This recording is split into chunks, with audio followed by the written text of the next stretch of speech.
todo mundo ali acha que deveria ganhar uma CD. Ou mas só que não tem CD para todo mundo, e aí acaba que alguns ficam insatisfeitos. Eu queria dizer que no próximo ano também eu deverei estar me afastando da atual coordenação. Isso ainda não foi decidido, mas é provável que aconteça. Eu espero que a outra pessoa que venha fazer parte da CIEC, que ela faça um bom trabalho, né? Essa é a minha intenção. Bom, eu queria dizer o seguinte, hoje nós vamos falar também do caso Lula. Olha, esse assunto do Lula é uma coisa absurdamente compreendida pela maioria das pessoas, pelo menos nos espaços que eu estou participando, nos debates, no Facebook, em alguns lugares, inclusive, eu já cheguei a debater com aquele sujeito lá que gosta do Lula, ele é apaixonado pelo Lula e acha que o Lula não deve ser investigado. Ele acha que o Lula não deve ser analisado do ponto de vista policial, judicial. Qualquer cidadão, ser humano, né? Se não for ET, extraterrestre, ele tem que passar pelo crivo da justiça, se for necessário, meu. Então, essa defesa de Lula é uma coisa absurda. Você imaginar que Lula não deve ser investigado, eu queria dizer o seguinte, quer dizer, Lula não é igual a mim, né? Muito pelo... Inclusive, Lula foi presidente, homem público, ele tem que ser investigado sim. Nós não podemos dizer, nesse momento, que ele é culpado, né?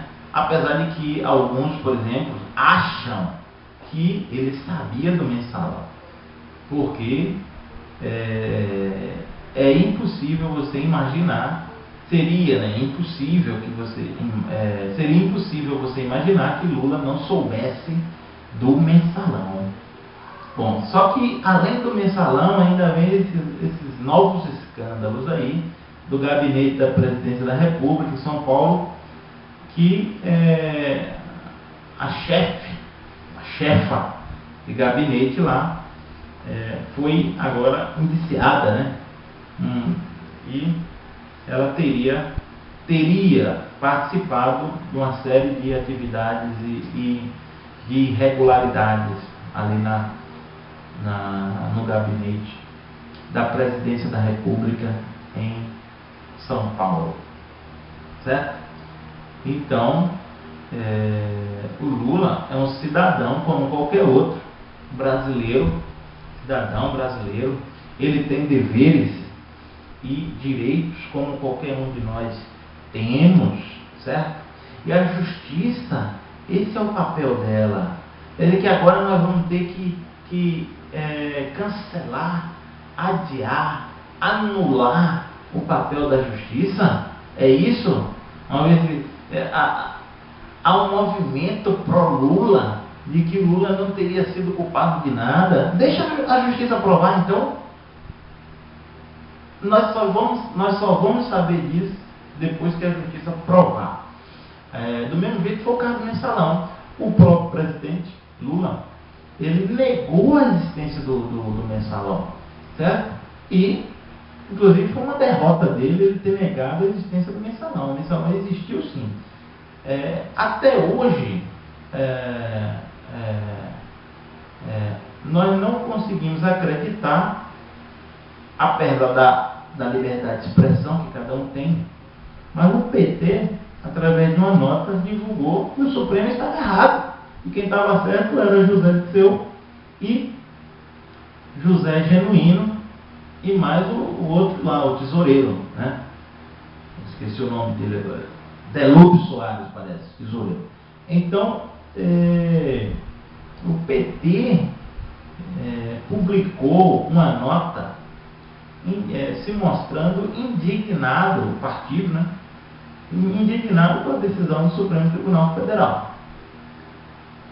E Então, eu queria dizer o seguinte aos defensores do Lula, que se você, meu amigo, defensor, estivesse agora no lugar do Lula e não fosse presidente, você certamente iria ser julgado e ninguém ia ligar para você.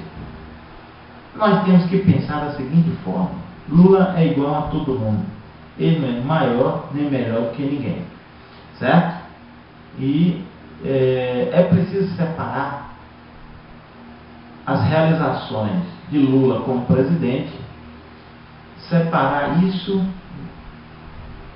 daquilo que vem acontecendo agora, está sendo noticiado na imprensa. Uma coisa é Lula como bom presidente, que diminuiu desigualdade, que diminuiu pobreza, que diminuiu analfabetismo. Uma coisa é Lula presidente, outra coisa é o que está acontecendo, e nós não podemos descartar essas possibilidades e proteger Lula antes que a justiça possa emitir seu parecer. Vocês não defendem que a gente tem que viver num Estado democrático de direito, onde todos têm direitos e deveres e isso tem que ser exercido? Então, vamos pensar agora que Lula é um cidadão, um brasileiro, honesto, até que prove o contrário, ex-presidente da República, e que nesse momento pode sim estar sendo aí um sujeito que esteja à disposição da justiça para ser investigado nessas denúncias, nessas ocorrências, nesses episódios que aconteceram e que estão sendo noticiados hoje na imprensa. Sobre a imprensa, eu queria falar o seguinte: ela está sendo considerada uma imprensa conservadora. O pessoal está denominando de mídia conservadora golpista. Eu não vejo dessa forma. Muito pelo contrário, eu acho que há uma tendência mundial da mídia favorecer esses governos, né? A própria imprensa, a mídia brasileira, os jornais, as rádios, enfim, ela demonstra na sua programação coisas opostas do ponto de vista ideológico, político. Então nós estamos aí percebendo, por exemplo, em alguns jornais, que parabenizam, elogiam o trabalho de diversos governos, né? O trabalho de diversas entidades, independente da polarização política que essas estruturas sociais e políticas venham seguir. É verdade também que existe uma imprensa, que ela é uma imprensa polarizada ideologicamente, e ela defende somente aquilo que ela tem interesse. Então, portanto, meus colegas, eu queria dizer que o Lula é um brasileiro como qualquer outro e tem que ser investigado, sim. E se por acaso a justiça não provar nada contra ele, ele vai estar provando que ele é honesto. Não é isso? Bom, eu queria falar hoje sobre alguns livros importantes que, de um tempo para cá, nós percebemos o valor desses livros. No nosso programa de hoje, nós estamos recomendando a leitura de 3 livros muito bons. Eu vou falar hoje sobre, nesse primeiro momento, eu vou falar sobre um livro de lógica. De lógica não como uma disciplina da matemática, mas lógica como uma disciplina filosófica, uma disciplina que trata da coerência, que trata do sentido verdadeiro, sentido, vamos dizer assim, justo dos fenômenos, né? Então, queria dizer que o livro é esse aqui, ó. o Organon de Aristóteles, que é um livro de lógica. E a lógica, ela está em quase tudo, ou melhor, ela está em tudo, né? E o professor, ele precisa conhecer as regras da lógica. Não é nada de português, tem a ver com a língua, mas isso aqui é um assunto universal, né? É um assunto universal. Então, o professor, o educador, o jornalista, o cientista, enfim, o padre, e todas essas pessoas, esses sujeitos, eles precisam conhecer as regras da lógica. E essa regra, essas normas, ela vai estar no livro de Aristóteles, que se chama Organon, né? Que é um dos livros mais importantes que eu já li em toda a minha vida, certo? Ele vem com texto integral daquilo que seria a maior obra sobre lógica já escrita no tempo, no mundo. Então ele vem tratando aqui, de acordo com o tradutor Edson Bini, né, o livro de Aristóteles, ele trata das categorias, da interpretação, dos analíticos anteriores, dos analíticos posteriores, dos tópicos e das refutações sofísticas.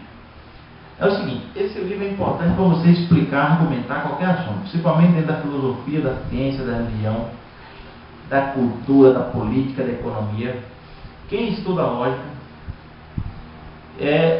vai estar assim preenchido de um elemento muito forte para argumentar e explicar aquilo que ele defende. Então, quando você defende algo, você precisa explicar, argumentar fortemente, com coerência, com lógica, com sentido. Então, isso você vai aprender se você tiver esse livro de Organon, de Aristóteles, que se chama Organon, que é uma obra-prima uma obra-prima do Aristóteles, né? Um outro livro que, apesar de ser engraçado no meu modo de ver, mas é um livro extremamente verdadeiro, que é uma obra fantástica, que é o Elogio da Loucura, de Erasmo. Esse livro é fenomenal, porque quando você lê esse livro aqui, depois você termina ele, a sua definição de loucura muda totalmente, né?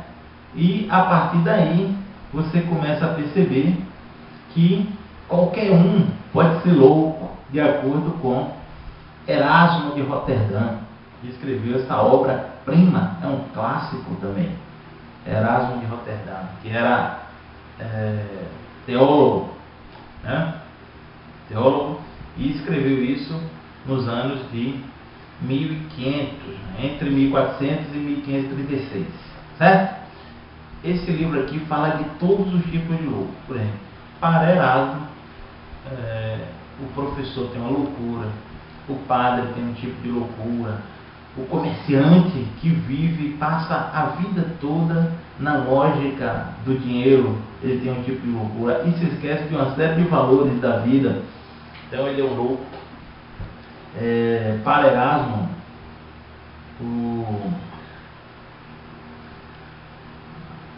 qualquer sujeito profissional, né, pode expressar uma loucura, que é exatamente aquilo que não corresponde ao valor essencial do ser humano, certo?